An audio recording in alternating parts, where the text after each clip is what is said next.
The Whispering Shadows. I never believed in the supernatural. I was a man of logic, numbers, and facts. But everything changed the night I stumbled upon the book. It was an ancient, forgotten thing, hidden in the basement of my late uncle's house. I had never met him, never even heard much about him, except that he had been a hermit of sorts, living in isolation. My uncle's house was an old Victorian mansion in the outskirts of a small, desolate town, a place where the locals rarely ventured. It stood on a hill, towering over the town like a sentient being, watching, waiting. It had an oppressive air about it, dark, silent, and foreboding. When I inherited the house after his sudden passing, I thought nothing of it. I was just looking for a quiet place to retreat, to escape the chaos of my life. But the moment I stepped inside, I felt watched. It was the basement where the house's real secrets lay. That night, while sifting through piles of old, dusty boxes in the corner of the basement, I found it. At first, I thought it was just another journal or an old manuscript, something left behind by my uncle. But as I opened it, the musty smell hit me, and I saw that the pages weren't like any book I had ever seen before. They were old, brittle, yellowed with age, but strangely intact. The ink was smudged in places, yet still legible. The pages were covered in strange symbols, swirling patterns, and cryptic words I couldn't understand. But that wasn't the part that unnerved me. As I flipped through the pages, my eyes stopped on a single paragraph that chilled me to the core. When the whispers call, do not answer, for they are shadows, and they come for you in the dark. You will hear them in your dreams first, but soon you'll hear them in the waking world too. I didn't understand what it meant. Maybe it was the ramblings of a madman, the ravings of a lonely soul left in isolation. But I couldn't shake the feeling that something wasn't right. It was as though the book itself was alive, as though it was aware of me, aware of my every thought. I shut the book and left the basement that night, convinced that I had simply been imagining things. I locked the door and tried to push the eerie feeling out of my mind, but every night it grew worse. The house was cold, unnaturally so, and I began to hear whispers. At first, they were faint, like the distant murmur of voices. I tried to ignore them, convincing myself that it was just the wind, the house settling. But the whispers didn't stop. They began to speak louder, clearer, more insistent. Sometimes I couldn't make out words. Come, find me, help me.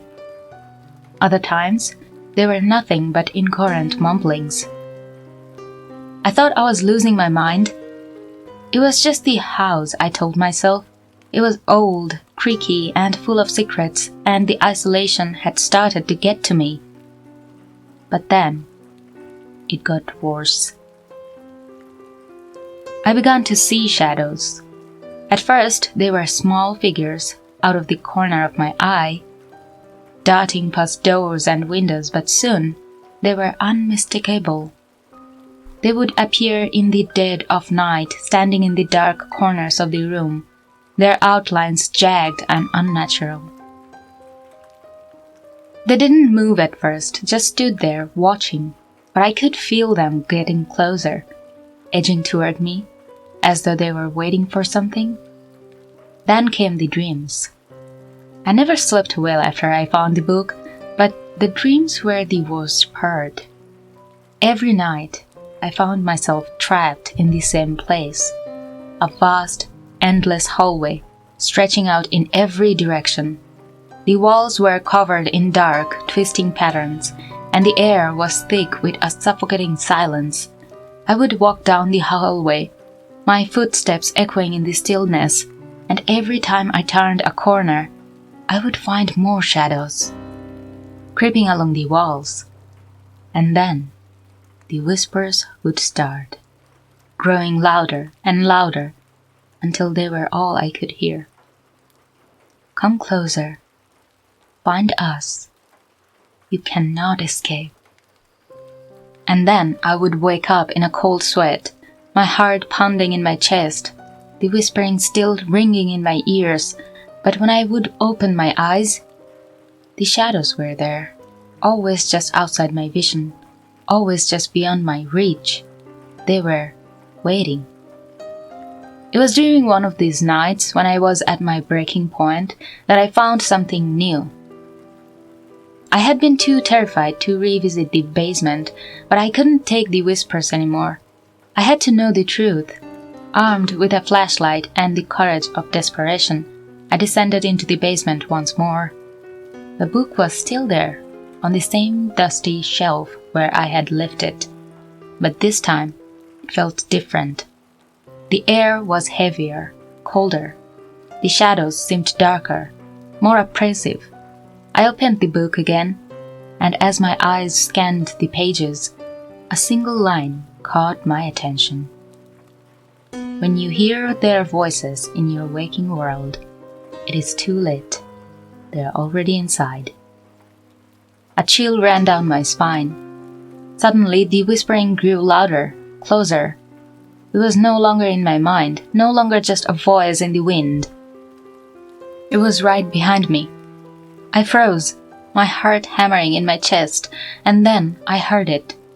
Footsteps, slow, deliberate, moving closer, echoing in the silent basement.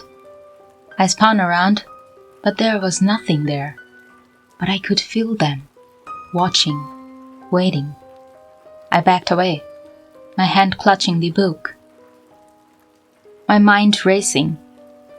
What had I uncovered? What had I unleashed? That night, the whispers were louder than ever. They followed me from room to room, always just behind me, always just out of reach. And the shadows. They were no longer waiting in the corners of the rooms. They were following me. They were in the walls, in the ceiling, in the very fabric of the house. They were everywhere. I tried to leave. I tried to run, but the house, it wouldn't let me. The door was locked. The windows were sealed shut. I was trapped. And the shadows were closing in. I heard a voice, a low, rasping whisper, coming from the darkness in front of me. You should never have opened the book. I didn't need to see who it was. I could feel them. Feel the presence closing in on me from all sides. The whispers grew louder, all of them speaking at once, and the shadows, they moved, they swarmed. I screamed, but no one heard. The next morning, the house was empty. No trace of me remained. The whispers had stopped. The shadows had vanished, and the book, the one that started it all, was gone. No longer on the shelf, no longer in the basement. Some say the house still stands, abandoned and decaying. Others say it's been torn down, but I know the truth. The house is still there, and so are the shadows. They are waiting for someone else, someone foolish enough to open the book.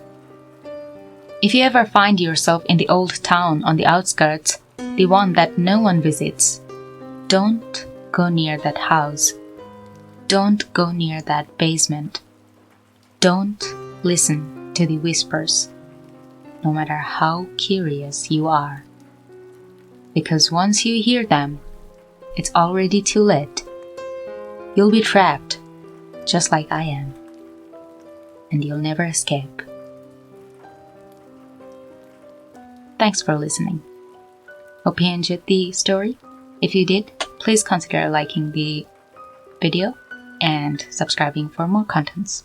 Thank you. Have a good day.